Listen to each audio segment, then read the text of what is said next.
Hola chiquillos, bienvenidos a la clase de esta semana, que más que una clase es como un resumen de lo que ya hemos visto en las clases anteriores, como para cerrar sobre lo que hemos visto en este gran tema de la evolución. Yo creo que ya la próxima semana vamos a cerrar con el tema de la evolución y me voy a tomar un tiempo para recepcionar todos sus trabajos para aquellos que aún no se han inscrito en la plataforma de Classroom lo hagan y de esa forma podamos estar al día para pasar al siguiente tema, ¿ok? No va a ser un cierre de unidad, va a ser como una pausa entre la unidad, porque es harto lo que se debe ver en esta primera unidad, que es evolución y biodiversidad. Ya la clase pasada conversamos un poquito de selección natural, ¿cierto? Que ya lo vimos, bastante detallado. También hablamos de mutaciones. Hablamos solamente una pincelada del flujo de genes. ¿Qué es el flujo de genes?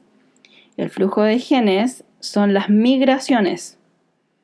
Migraciones, cuando nosotros nos vamos de un lugar para ir hacia otro y en ese otro lugar nosotros nos cruzamos, ¿ciertos?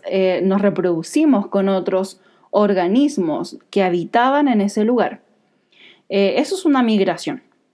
Y la deriva génica, chiquillos, no creo que se los alcance a explicar en detalle, pero la deriva génica es simplemente cuando una población, voy a dibujar aquí una población, que son individuos de color rosado y también tenemos individuos de color azul. Y también tenemos dos individuos, ¿cierto?, de color amarillo. La deriva génica ocurre cuando esta población es reducida en el tamaño de la población. Por ejemplo, aquí, ahí. Se reduce, es decir, todo esto murió, porque no sé, cayó un árbol, esto es al azar, ya no es por selección natural. La deriva génica es al azar. Imaginemos que aquí eran como muchos honguitos de la misma especie y de pronto cayó un árbol aquí encima y mató a todos estos individuos y quedaron solamente estos. Entonces estos que tienen estas características van a seguir perdurando en el tiempo y se van a reproducir y estos no. Es decir, se perdió un gen, se perdió el gen amarillo. ¿Se dieron cuenta? Eso es la deriva génica, cuando ocurre una catástrofe y por azar se elimina parte de la población, no por selección natural. Y esto, la deriva génica, afecta principalmente a las poblaciones pequeñas, porque si hay una población muy muy grande, eso significa que va a estar mejor distribuida. Voy a hacer una población mucho más grande aquí. Voy a cortar y seguir adelante cuando ya esté lista mi población, ya para que no tengan que esperar tanto. Bien, acá ya está mi población, cada puntito, cada raya es un hongo en particular, no lo sé, entonces ocurre, ¿cierto?, esta desgracia y eliminamos la mitad de la población porque cayó un árbol, una roca, no sé, alguien pasó por ahí o se sacó para hacer un camino, qué sé yo, ¿vale? Entonces quedaron todos estos individuos, pero se dan cuenta de que al ser una población mucho más numerosa, tenemos la posibilidad de que los individuos que tienen el gen amarillo, que tienen el gen azul y que tienen el gen morado perduren. Entonces la deriva génica va a tener un impacto sobre las poblaciones pequeñas. Es decir, mientras más grande es una población, mejor adaptada puede estar al medio, puede tener una mayor probabilidad de evolucionar, ya de sobrevivir a los cambios ambientales.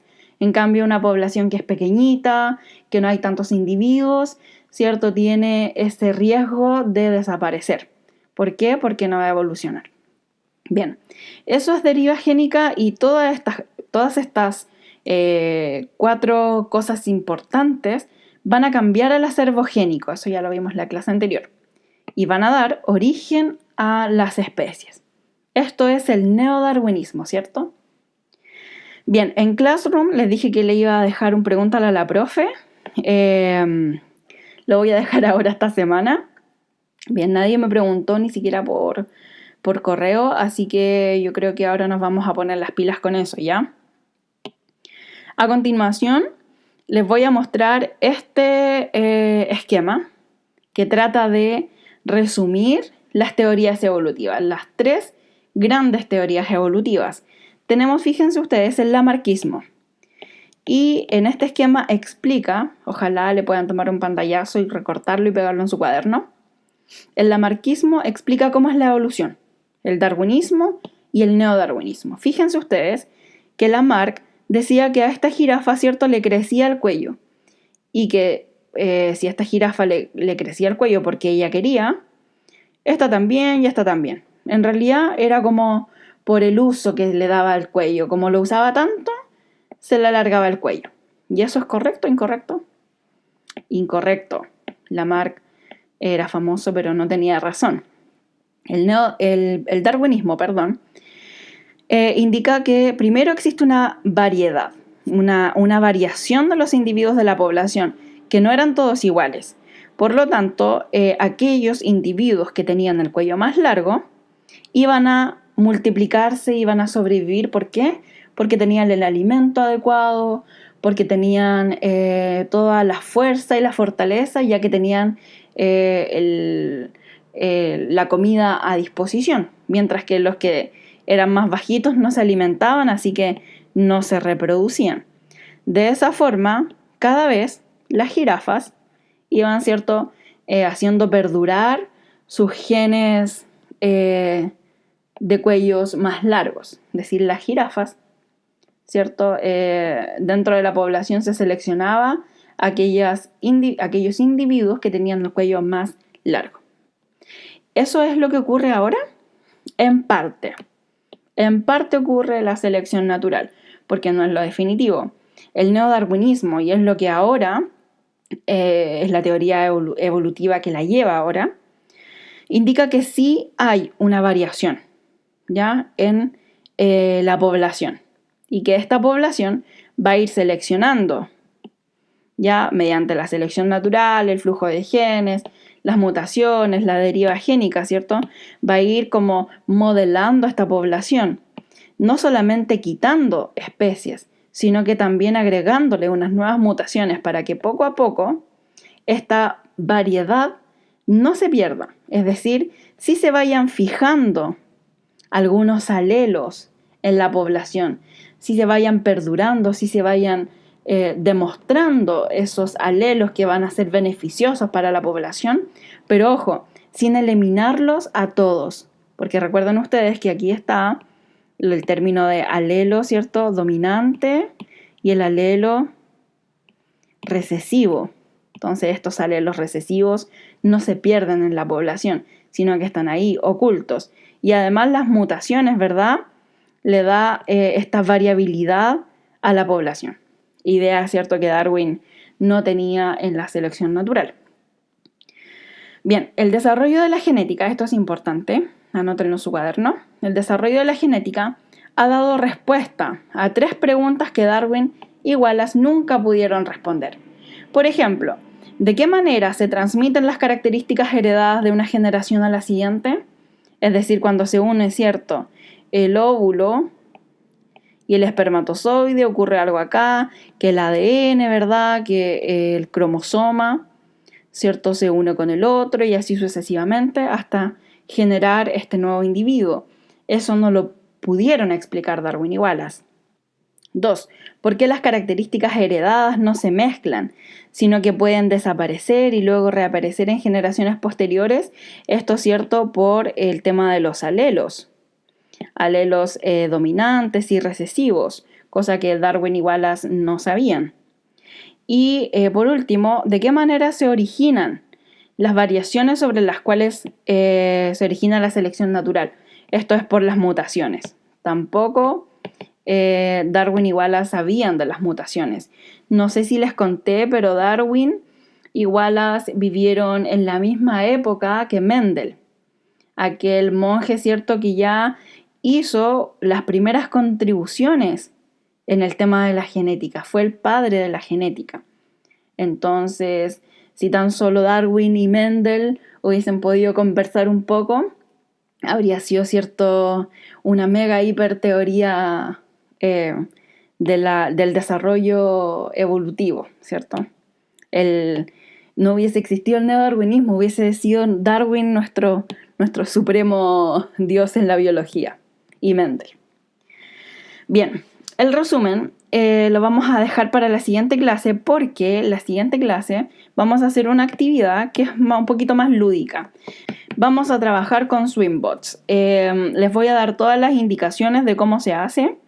En realidad es una aplicación donde nosotros podemos ser los dioses, ¿cierto?, de algunos individuos de una población. Fíjense. Esta es mi población, la verdad es que ya está bastante viejita. Cada figurita que ustedes ven acá moviéndose es un individuo, es un organismo. Lo que voy a hacer es... Ya, lo que hice fue restablecer esta población, creé una nueva, y si ustedes ven, todos estos organismos son creados por la inteligencia artificial. Acá tenemos individuos de diferentes formas. La verdad es que es bastante completa esta aplicación y yo quiero que la usemos para ver cómo trabaja la evolución realmente. Miren, fíjense, cada individuo, les voy a explicar rapidito. Cada individuo tiene dos funciones en esta plataforma virtual. Cada individuo, por ejemplo, tiene como función comer y reproducirse. Si este individuo logra comer, va a tener toda la energía para reproducirse.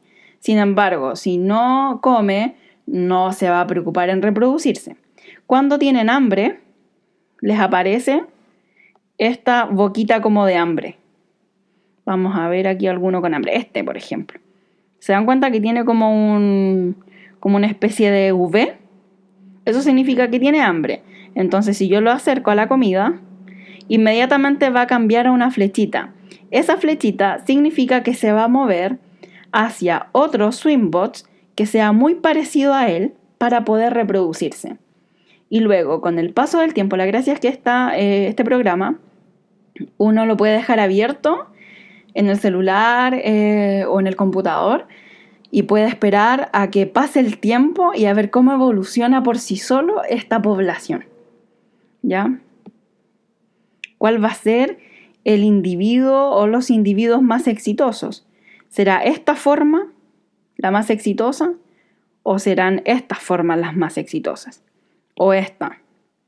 ¿Ya? Entonces vamos a ver, vamos a jugar un poquito aquí a ser Dios y vamos a unir algunas formas. A ver, vamos a ayudarle para que ustedes lo puedan ver. Ahí sí. Ya, estos se pueden reproducir, estos verdes. Ya, los otros eran muy distintos. Entonces yo le doy comidita a le doy comidita a y se van a automáticamente intentar cruzar. Ya, ahí. Lo voy a mover para hacerlo más corto. Se van a intentar reproducir. Ahí. Donde se origina cierto otro individuo. Entonces, al parecer, esta es la forma más óptima. Bien, voy a comenzar a comunicarme con cada uno de ustedes para ver si tienen alguna dificultad. Vayan a Classroom a completar las actividades que les faltan y anótenme la pregunta que va a estar disponible. Bueno, como el pregúntale a la profe, ¿ok? Un abrazo y los leo. Chao.